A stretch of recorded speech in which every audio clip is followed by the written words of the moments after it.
So guys आज finally मैं आपके साथ मेरी वो ऑप्शन सेलिंग की स्ट्रेटेजी शेयर कर रहा हूँ जिसके ऊपर मुझे इतना विश्वास है कि मैं 2000, 3000 या फिर 4000 क्वांटिटी भी सेल कर देता हूँ। एंड आप सभी को पता है कि 3000 या फिर 4000 क्वांटिटी सेल करने के लिए कितना फंड लगता है ऑप्शन सेलिंग के अंदर। तो मुझे इतना ज़्यादा विश्वास है इस स्ट्रेटेजी के ऊपर, आज मैं आपके साथ बिल्कुल फ्री में फुल स्ट्रेटेजी शेयर कर रहा हूँ। तो इस वीडियो को ध्यान से देखना। तो चलो वीडियो को स्टार्ट करते हैं। मैं आपको डिटेल में पहले तो आपको मैं बता देता हूँ कि क्या क्या रूल्स है, कैसे यूज़ करना है, उसके बाद चार्ट पे भी जाके दिखाऊंगा। तो ठीक है, ये वाली क्या है पहले आप ध्यान से देख लेना। जो चीज़ें बता रहा हूँ ना मैं उनको नोट भी कर लेना। हो सकता है वीडियो थोड़ा सा लंबा हो जाए लेकिन डिटेल में समझने वाले हैं।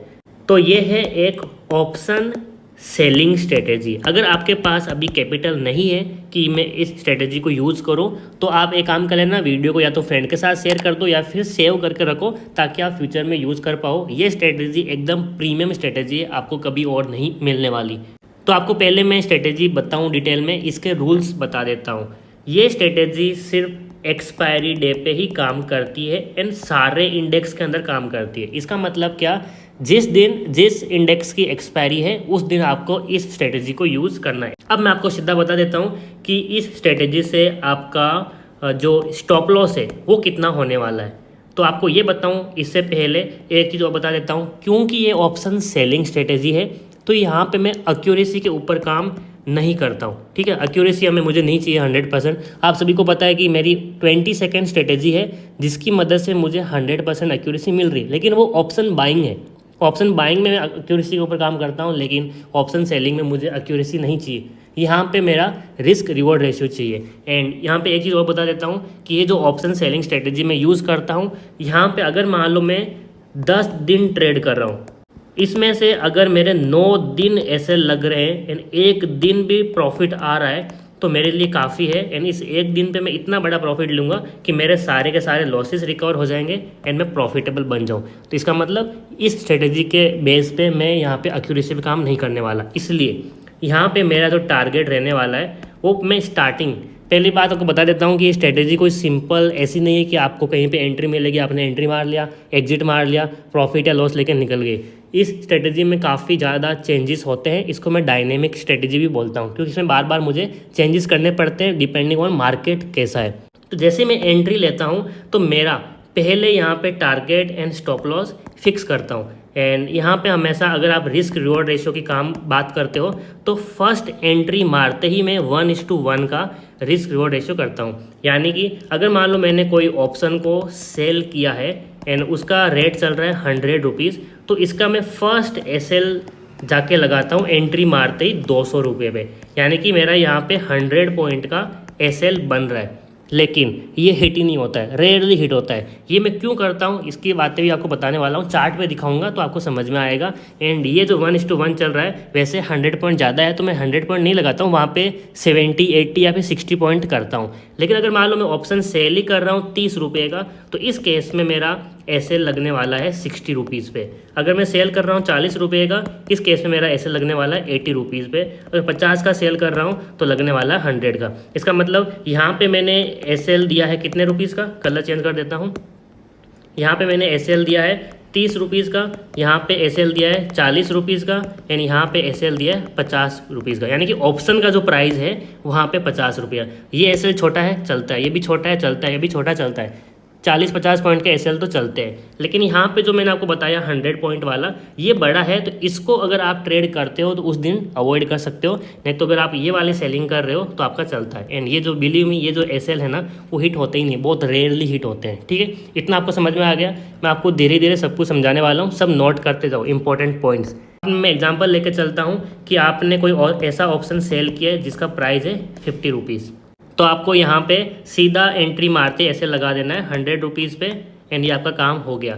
लेकिन ये कैसे मिलेगा आपको, अगर मान के चलो आप निफ्टी में ट्रेड कर रहे हो एंड निफ्टी चल रही है 22,000, तो आपको at the money option sell नहीं करना है, slight out of the money जाना है ओटीएम पे।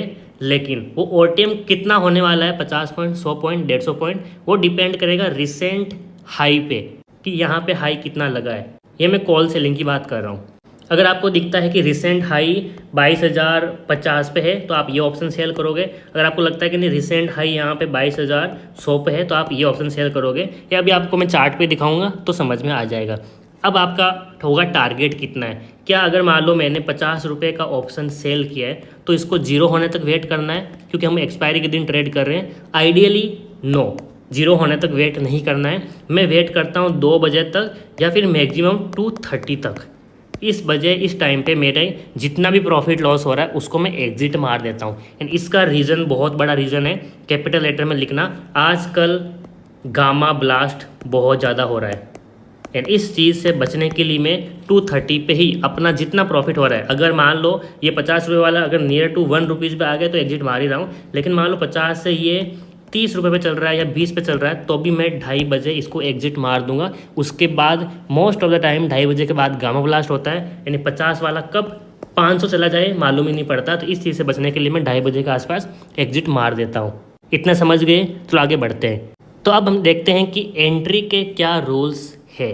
मार्केट खुलने के बाद फर्स्ट 15 मिनट तक आपको ट्रेड नहीं लेना है।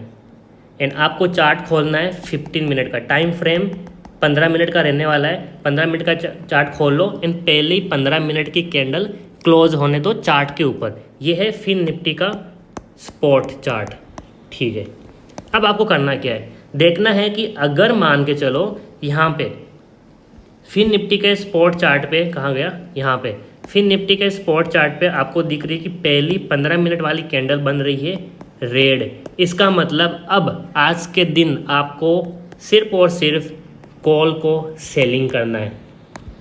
अगर नहीं पता है, अगर आपको लग रहा है कि मार्केट नीचे जाने वाला है तो आप कॉल सेलिंग करते हो, अगर लगता है कि मार्केट ऊपर जाने वाला है तो आप पुट सेलिंग करते हो। तो पहली 15 मिनट की कैंडल आपको रेड दिख रही है तो आप क्या करने वाले हो, आज के दिन कॉल सेलिंग करने वाले हो। इतना आपने डिसाइड कर लिया पहले 15 मिनट के अंदर, ठीक है। अब आपको क्या करना है, ये कैंडल क्लोज होने के बाद एंट्री नहीं लेनी है। अब आपको एंट्री लेनी है जब आपको नेक्स्ट साइन दिखे कि मार्केट यहाँ से जा सकता है। कैसा, क्या साइन होने वाला है? तो पहली वाली मैं कैंडल बता रहा हूँ, देखो ये वाली मान के चलो रेड कैंडल बन गई है। ये वाला टाइम फ्रेम क्या, कहाँ से कहाँ तक हुआ, 9:15 से लेके 9:30 पे ये कैंडल क्लोज हो जाती है। अब सेल कब करना है, अगर मान के चलो नेक्स्ट कैंडल जब यहाँ पे ओपन होके, मैं नीचे का टाइम निकाल देता हूँ। अगर आपको लगता है कि नेक्स्ट कैंडल, लगता है कि अगर आपको चार्ट पे दिख रहा है कि जो नेक्स्ट कैंडल है वो ऐसा बन के नीचे की साइड इस लो को तोड़ रही है, इस लो को तोड़ रही है नीचे की साइड, बनते बनते तुरंत आपको यहाँ पे कॉल को सेल कर देना है। इस लो को तोड़ दे, क्लोजिंग का वेट नहीं करना है नेक्स्ट कैंडल का, जैसे तोड़ रही है आप कॉल को सेल कर दो। एंड अब यहाँ पे स्टॉप लॉस कितना रहने वाला है, अगर आपने जो सेल किया है, मान के चलो आपका नेक्स्ट जो रिसेंट हाई था वो यहाँ पे था 22,000 एंड यहाँ पे आपको दिख रहा है 22,100 पे। तो ये वाला आपने जो कॉल को सेल किया है ये कैसे लिखा होगा, 22,100 CE एंड इसका प्राइस होगा मान के चलो 50 रुपया, ठीक है। तो आपने इसको सेल किया है इस पॉइंट पे, इस लेवल को। तो आपका एंट्री मारते ही एंट्री हुआ, एवरेज प्राइस है 50 रुपीज़ पे एंड आपने ऐसे लगा दिया सीधा का सीधा 100 रुपीज़, ठीक है। अगर ये 100 रुपीज़, ये कैसे देखना है, ये भी चार्ट पे जाके देखना है। अगर ये 100 रुपीज़ जो चार्ट पे कैंडल बन रही है ऑप्शन के चार्ट पे, इस वाले चार्ट पे अगर इस प्राइस के ऊपर है तो 100 लगाना है। लेकिन अगर मान के चलो उस कैंडल पे आपका ये वाला था हाई 150 का एंड ये 50 का एंड आपका 100 इधर किधर पड़ रहा है, तो उस केस में आपको 150 का ही एसएल लगाना पड़ेगा। कैसे, मुझे पता है बहुत लोग नहीं समझे इस चीज़ को, मैं दिखाता हूँ चार्ट के ऊपर जाके। तो अब आप लोग यहाँ पे देखो कि मैंने लेफ्ट साइड में फिन निफ्टी का चार्ट ओपन किया है 15 minute time frame and right side के अंदर मैंने फिन निफ्टी का एक ऑप्शन का चार्ट ओपन किया है, वो भी 15 मिनट का है। लेकिन अब मैंने कैसे ओपन किया ध्यान से देखो। जैसे कि आपको मैं बोल रहा था कि पहली 15 मिनट की कैंडल अगर रेड होती है तो आपको एंट्री कैसे लेना है। ये देखो ये रेड है, इसका थिकनेस बढ़ा देता हूँ, ये देखो ये वाली रेड कैंडल बन गई है। अब यहाँ पे आपको करना क्या है, ध्यान से देखना। एंट्री कब लेनी है, मैंने क्या बोला कि पहले या तो ये पहली वाली कैंडल का लो टूटना चाहिए नीचे की साइड, तब आपको कॉल को सेल करना है। लेकिन सेकंड कंडीशन और है, वो आपको दिखा देता हूँ। यहाँ पे मैं पहली कंडीशन समझ गई यहाँ पे कि इस कैंडल का लो टूटते ही आपको सेल कर देना है यहाँ पे नीचे की साइड। लेकिन अगर मान के चलो नेक्स्ट कैंडल लो तोड़ती ही नहीं है तो उस केस में क्या करना है, तो यहाँ से इसको ध्यान से समझना। And most of the time ये वाला भी जो केस बता रहा हूँ ये होता है, ना कि पहले वाला केस। ये फर्स्ट कैंडल है रेड कैंडल बन गई है, ठीक है, अच्छी खासी बड़ी बना रहा हूँ मैं। अब होता क्या है, नेक्स्ट कैंडल्स है वो लो नहीं तोड़ के बल्कि यहाँ पे ऊपर जाने की कोशिश करती है। तो अब इस केस में अगर आपको यहाँ कहीं पे आसपास में यहाँ कहीं पे आपको अच्छा खासा एक रिजेक्शन कैंडल दिखे हैमर टाइप, ठीक है, तो आप लोग यहाँ पे फिर से सेल कर सकते हो कॉल को। लेकिन मोस्ट ऑफ द टाइम आपको ये चीज़ें नहीं दिखती। आपको करना क्या है, यहाँ पे वेट करना है कि कब वापस मार्केट ऊपर जाते जाते जाते एकदम टॉप हाई के पास आ जाए फिर से, जो इसका हाई लगा है ना ये वाला। तो मार्केट ऐसे करते करते चला जाएगा वापस इस हाई के पास में। ये जो हाई लगा है पहली कैंडल का, जो रेड कैंडल है उसके हाई के पास में, ये कैंडल हम कहाँ देख रहे हैं, ये देख रहे हैं हम स्पॉट चार्ट के ऊपर। एंड मार्केट फिर से करते करते ऐसा ऊपर जाके यहाँ पे हाई के पास पहुँच जाएगा। एंड यहाँ पे आके आपको सेल करना है कॉल को। देखो ये कंडीशन हर रोज़ नहीं बनती है, लेकिन जिस दिन बनती है उस दिन मैं इस स्ट्रेटेजी को यूज़ करता हूँ। लेकिन हफ्ते में 3 दिन तो बनी जाती है, महीने में अगर 22 ट्रेडिंग सेशन है तो 15 दिन तो बन ही जाते हैं आराम से, ठीक है। तो इतने दिन आप स्ट्रेटेजी को यूज़ कर सकते हैं। एक्यूरेसी बहुत ज़्यादा हाई है, इसलिए ध्यान से सुनो। पहली कंडीशन थी कि अगर इस लो को तोड़ता है तो कॉल को सेल करना है। दूसरी कंडीशन, अगर मार्केट ऊपर जाने लग गया है तो इस हाई के पास पहुंचता है तब आपको कॉल को सेल करना है, ठीक है। अब यहाँ पे एसएल क्या रहेगा, अब आपको देखना है। फिर से मैं चार्ट के ऊपर लेके जाता हूँ। तो आज के दिन क्या हुआ है, देखो क्या मार्केट यहाँ पे इस लो को तोड़ता है, नहीं तोड़ता है। तो वेट करो मार्केट का वापस हाई के पास जाने का। एंड आप देखो यहाँ पे कि इस कैंडल ने, ये ग्रीन कैंडल जो है ये वाली, इसने हाई लगाया यहाँ पे। पहली वाली रेड कैंडल है उसके हाई के पास में जाकर आई है। इसका मतलब इस कैंडल पे आपको कॉल को सेल करना है। अब आप देखो कि इस कैंडल के पास कौन सा लेवल आप सेल करोगे। तो ऑप्शन सेलिंग कर रहे हो तो इन द मनी मत जाना, ना ही एट द मनी जाना है, आपको जाना slide out of the money.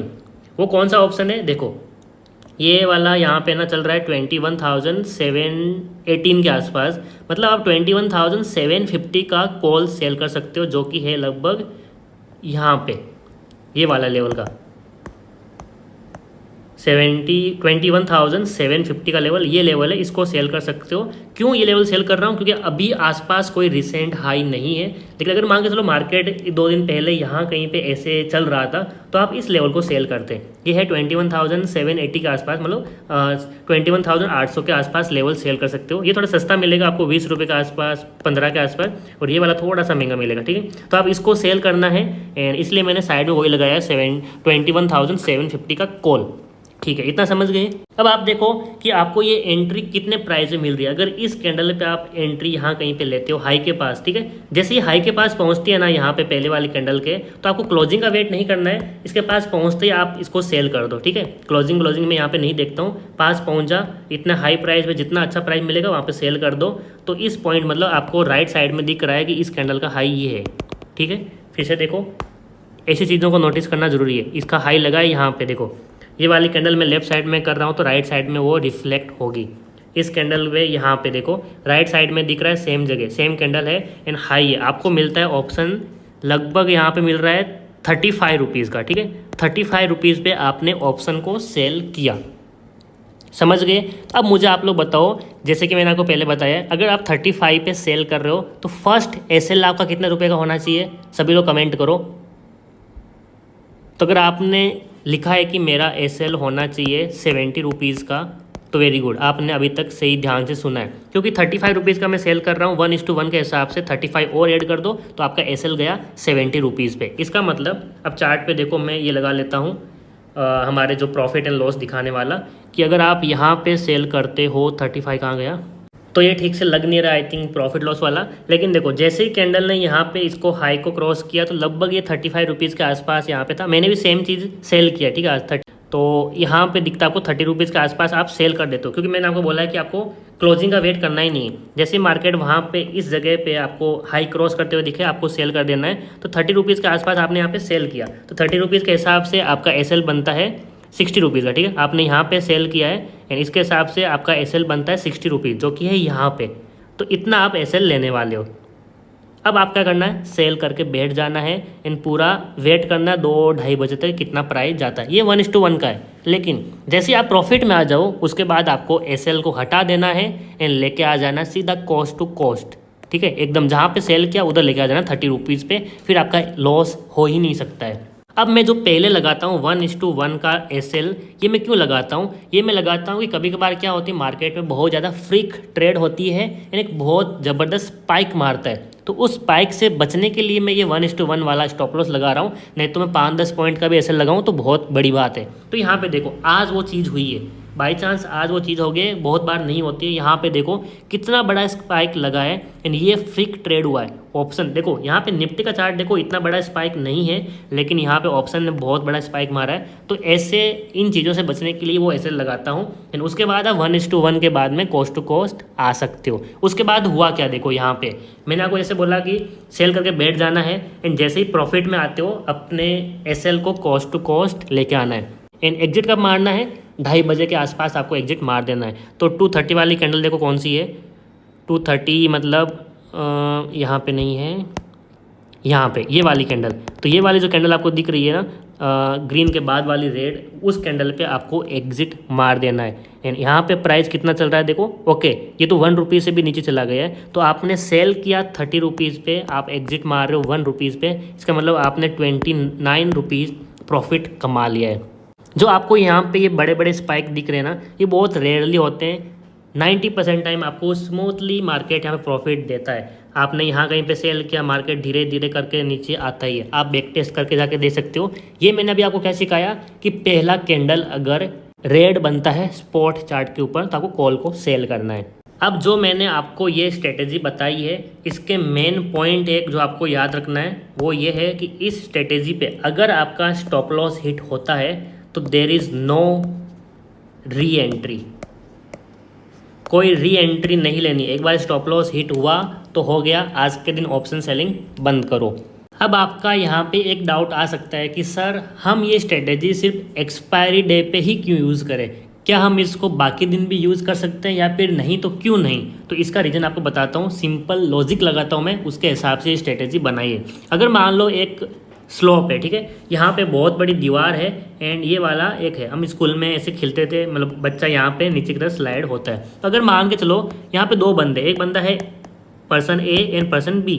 बंदा ए बोलता है कि यहाँ से बॉल नीचे की साइड आएगी एंड बंदा बी बोलता है कि यहाँ से बॉल ऊपर की साइड जाएगी। तो कौन सबसे ज़्यादा सही हो सकता है, चांसेस किसके ज़्यादा सही है? तो ऑब्वियसली बात है कि जो ये बोल रहा है ना कि यहाँ से बॉल नीचे आएगी, वो ज़्यादा सही हो सकती है एज़ कम्पेयर टू ये बोल रहा है। तो आप बोलोगे नहीं ये तो होगा ही नहीं कभी, ऐसा भी नहीं। अगर मान लो नीचे से कोई बहुत तेज़ हवा दे रहा है तो बॉल ऊपर जा सकती है, लेकिन रेयर चांसेस ऐसे नहीं होते। मोस्ट ऑफ द टाइम ये बॉल नीचे की साइड आएगी। यही कॉन्सेप्ट मैं लगाता हूँ। एक्सपायरी के दिन क्या होता है, मान लो प्राइस ऊपर जा रहा है, लेकिन ये जो है ना थीटा डीके ये हमेशा प्राइस को नीचे की साइड खींचने की ही कोशिश करता है। तो जब मार्केट यहाँ से ऊपर की साइड स्पाइक मारता है, ऐसे थीटा डीके वापस नीचे की साइड लेके आता है, या फिर जो प्राइस एडजस्टमेंट होता है वो इसको नीचे लाने की कोशिश करता है। इस प्राइस को अगर 50 पे चल रहा है तो जीरो करवाना ही है अगर आउट ऑफ द मनी है। एंड हमने स्टार्टिंग में out of the money option ही सेल किया है। तो छोटे मोटे अगर मान लो स्पाइक भी आ रहे हैं, मार्केट ऊपर की साइड मार रहा है, तो ये प्राइस इतना ऊपर नहीं बढ़ता है। अगर बढ़ा भी तो तुरंत वापस नीचे की साइड आता है। एंड अगर मान लो मार्केट नीचे आ रहा है तो सबसे बेस्ट है, नहीं तो हमारे साथ कौन है, थीटा डीके, ये तो है ही है। तो ये हमारे प्राइस को हमेशा जीरो की साइड लेके आता रहेगा। एंड यही कारण है कि इस स्ट्रेटेजी को मैं सिर्फ एक्सपायरी डे पे ही ट्रेड करता हूँ and most of the time option zero होने की कोशिश करता है। तो अगर मान लो मेरे ऑप्शन को 50 रुपये से 100 रुपये जाना है, जो मैंने 50 पॉइंट का ऐसे लगाया था 1:1 के हिसाब से, तो मार्केट को बहुत ज़्यादा हार्डवर्क करना पड़ेगा, तब ये मेरा SL हिट होगा। एक्सपायरी के दिन इसीलिए ये SL बहुत रेयरली हिट होता है, बाकी दिन आराम से हो जाता है। बाकी दिन अगर मान लो यहाँ से निफ्टी अगर 50 पॉइंट ऊपर गई तो ये प्राइस मेरा 90 या 100 के आसपास पहुँच जाता है। लेकिन एक्सपायरी डे पे ये 50 पॉइंट नहीं, निफ्टी को 60 या फिर 70 पॉइंट ऊपर मूव करना पड़ेगा, तभी मेरा SL हिट होगा। इसलिए मैं इस स्ट्रेटेजी को सिर्फ एक्सपायरी डे पे ही ट्रेड करता हूँ। एंड अब इस स्ट्रेटेजी का सेकेंड पार्ट, वो पार्ट क्या है, जो लोग वीडियो को अभी तक देख रहे हैं उनके लिए ये बोनस पार्ट होने वाला है। कभी कभार मैं स्ट्रेटेजी पे ट्रेड नहीं लेता हूँ कि पहली कैंडल मान लो अगर रेड भी बन रही है, ऐसी रेड बन रही है एंड सेकंड कैंडल इसको रेड को क्रॉस भी करती है नीचे की साइड, फिर भी मैं ट्रेड नहीं लेता हूँ, कॉल को सेल नहीं करता हूँ। इसका रीज़न क्या है? इसका रीज़न भी सिंपल है, देखो चार्ट पे जाके दिखाता हूँ मैं। तो आज का ही एग्जाम्पल लेते हैं। अगर मान लो बाई चांस आज अगर इस लेवल को ये नीचे की तरफ तोड़ देता, ये रेड कैंडल बन के तोड़ देता, तो मैं कॉल को सेल नहीं करता।